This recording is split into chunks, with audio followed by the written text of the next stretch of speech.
point you may have been trying to prove, though, Senator Durbin. Ms. Perez, you live in the New York City area? I live in Jersey City. Okay. How'd you get down here? I took the Amtrak. Okay. Did you have to show an ID to get your ticket or get on the Amtrak? I don't believe so, sir. Okay. Last time you flew, did you have to show an ID? I did, sir. Do you think that's an unfair restriction on your ability to travel? That is the policy, and I am a rule follower, and I'm happy to abide by it because I can. Okay. If someone commits a murder, do you think it's fair to call them a murderer? If someone has been convicted for convicted. murder Yes. under, yes.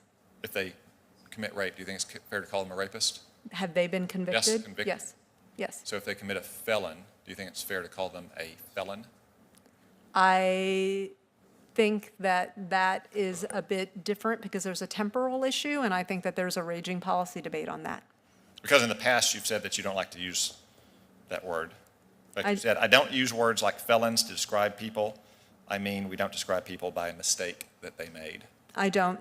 I believe that every person is a child of God capable of being redeemed, and I never look at anybody and see the worst thing that they've ever done. If those convicted murderers or rapists get released from prison, often under misguided policies, do you think it's still fair to call them a murderer or a rapist?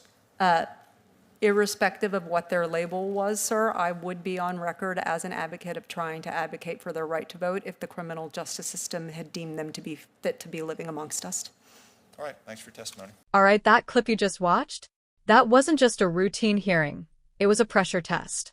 Because what Senator Tom Cotton is doing here is something a lot of people don't fully appreciate. He's not just asking questions, he's testing consistency, credibility, and judgment under pressure. And honestly, some of the answers he got, they raise real concerns. You've got a judicial nominee who is willing to clearly say some Supreme Court decisions were right, like Brown versus Board of Education, and even say Dred Scott was wrong, which of course it was. But then suddenly, when it comes to more recent or politically sensitive cases, now we can't comment. And that's where Cotton leans in. Because from his perspective, and I think this is important, this isn't just about legal caution. It starts to look like selective neutrality. Then he pivots to real-world examples, voter ID laws, everyday identification requirements, even how we describe convicted criminals, and he's trying to expose what he sees as a gap between principle and practice. And that's the theme of this entire exchange. Backhand index pointing right, are these positions grounded in consistent legal reasoning, or are they shaped by ideology? So in this video, we're going to break down exactly what Cotton was doing, why his line of questioning matters, and whether the responses he got actually hold up. But before we dive in, if you want more sharp, honest breakdowns like this, hit like, subscribe, and drop your thoughts below. Because I want to hear from you. Was Cotton exposing real inconsistencies, or just playing politics? Let's get into it. Permissibility of de jure segregation in schools would make its way before me. And as such, I am comfortable that I would not be violating my code of ethics by commenting on it. There are a handful of other cases that may be true. Loving is probably one of them, Marbury versus Madison.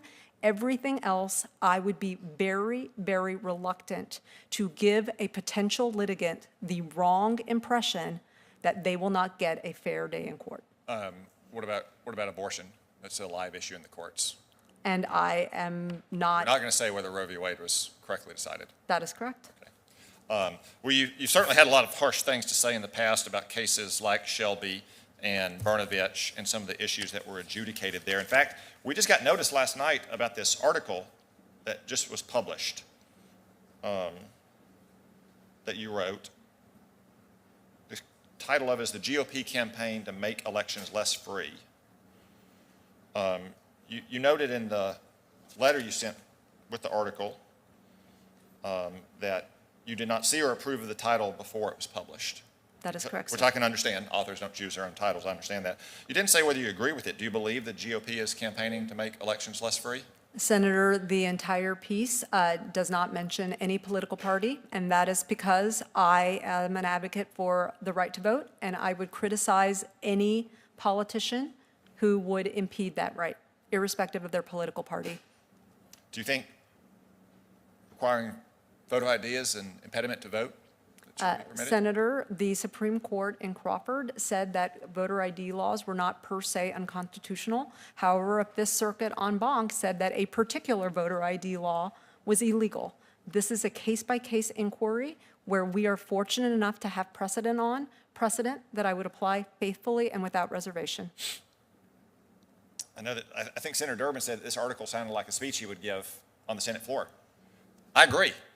I don't think it proves the point you may have been trying to prove, though, Senator Durbin. Ms. Perez, you live in the New York City area? I live in Jersey City. Okay. How'd you get down here? I took the Amtrak. Okay. Did you have to show an ID to get your ticket or get on the Amtrak? I don't believe so, sir. Okay. Last time you flew, did you have to show an ID? I did, sir. You think that's an unfair restriction on your ability to travel? That is the policy, and I am a rule follower, and I'm happy to abide by it because I can. Okay. If someone commits a murder, do you think it's fair to call them a murderer? If someone has been convicted Oh, yeah, for convicted, murder yes. under, yes. If they commit rape, do you think it's fair to call them a rapist? Have they been convicted? convicted. Yes, yes. So if they commit a felon, do you think it's fair to call them a felon? I think that that is a bit different because there's a temporal issue, and I think that there's a raging policy debate on that. Because in the past, you've said that you don't like to use that word. Like you I- said, I don't use words like felons to describe people. I mean, we don't describe people by a mistake that they made. I don't. I believe that every person is a child of God capable of being redeemed, and I never look at anybody and see the worst thing that they've ever done. If those convicted murderers or rapists get released from prison, often under misguided policies, do you think it's still fair to call them a murderer or a rapist? Irrespective of what their label was, sir, I would be on record as an advocate of trying to advocate for their right to vote if the criminal justice system had deemed them to be fit to be living amongst us. All right, thanks for your testimony. Thank you, Mr. Acting Chairman. Congratulations to you all. Mr. Olson, I remember when you used to come brief Congress as the director of the NCTC, and I always found you to be a sober, reasonable national security professional. Like I say, when Joe Biden nominated you to this position, I thought that was one of his better choices. But then I started looking at what you've been up to for the last 4 years, and now I have questions about which Matt Olson we're getting. 2017, you wrote an op-ed entitled, "The Electoral College is a National Security Threat." I want to repeat that. The Electoral College is a national security threat. Do you still believe that the Electoral College is a national security threat? Well, Senator, let me begin by thanking you for your initial comments about my time as the National Counterterrorism Center Director. And I spent my better part of my career as a government public servant protecting the country. I left the government in 2014 and entered as the private sector. I wanted to remain engaged on the issues that I thought were important. And as a private citizen, of course, I expressed some views, including that article you're referring to, in a way that I wouldn't and haven't expressed as a public or government servant. That view, yes, there are aspects in context, if I may explain, there are aspects of the way in which the Electoral College allowed or could allow nefarious cyber actors to pinpoint their efforts to influence an election. There are ways in which the Electoral College makes us more vulnerable to nefarious, particularly nation-state cyber actors to influence elections. And that was what I was seeking to highlight. I'm sorry. No, of course. Our time is very limited here. So you still think the Electoral College is a national security threat? I stand by the content of the article that I wrote. Yes. Should the Department of Justice ever bring a lawsuit to try to force states to, say, adopt the National Popular Voter Compact? Senator, I'm not familiar with any statutory provisions or proposals along those lines. Last year, in the middle of riots that caused billions of dollars of damage and had murders spiking at rates not seen in a generation, you described the situation as mostly peaceful protests. Do you think the rioting we saw last year was mostly peaceful protests? I think that I'm not sure exactly the comment you're referring to, but I. You signed a public letter last June saying that. Yeah, I will say this, Senator. If I'm confirmed and have the opportunity to lead the National Security Division, The threat that we face from the types of violence that we've seen from the past several years, particularly any type of domestic terrorism, I would be responsible for enforcing our laws and enforcing those laws regardless of ideology and enforcing them fairly and impartially. And that would be my pledge. You once wrote that ISIS supports Donald Trump. You think that ISIS supported Donald Trump? I appreciate, again, Senator, the article you're referring to. Again, as a private citizen, I tried to stay engaged on the national security issues that I had worked on. And I will answer your question directly. The article I wrote was based on statements that I had seen that I was very concerned about from a propaganda standpoint. In 2016, when I wrote that article, ISIS had risen and was using its propaganda machine to influence people in the United States, and they were using the language, the words of then candidate Donald Trump to advance their propaganda machine. And so I was referring to their exact words in making that statement. And I stand by the article. I was concerned about the ways in which ISIS was using those comments to recruit and mobilize people in the United States. If it's true that ISIS supported Donald Trump, do you think Abu Bakr al-Baghdadi thinks he made a bad bet? I'm very supportive of the nature in which we prosecuted and the way the Trump administration took the fight to ISIS over the past several years. Okay. So, Mr. Olson, I'll just say again, I had a lot of respect for the Matt Olson we saw as the NCTC director, but I feel like something has changed here. Just in the last 4 years, to review what we've covered today, you've said ISIS supports Donald Trump. You referred to rioting last summer as mostly peaceful protests. You've said the Electoral College is a national security threat. It's one thing to leave government, comment on public affairs, to even be partisan, to give money to candidates of your choice and to campaign for them. But I feel like something about Donald Trump's presidency in the last 4 years sent you a little bit around the bend. So it makes me wonder which Matt Olson we're going to be getting at the Department of Justice. My time's expired. Thank you. All right, after watching the full exchange, I'll say this straight. Tom Cotton was methodical. This wasn't random questioning. This was structured, layered, and very intentional. Let's break it down. First, he starts with Supreme Court cases, and this is key. He walks Ms. Perez through a series of rulings. Brown versus Board of Education. She agrees it was correct. Dred Scott. She agrees it was wrong. So far, no issue. But then he shifts to cases like Roe versus Wade, Shelby County, and Brnovich, and suddenly the answer becomes, I can't say. Now, to be fair, her reasoning is grounded in judicial ethics. Nominees often avoid commenting on cases that could come before them. That's true. But here's where Cotton's argument gains traction.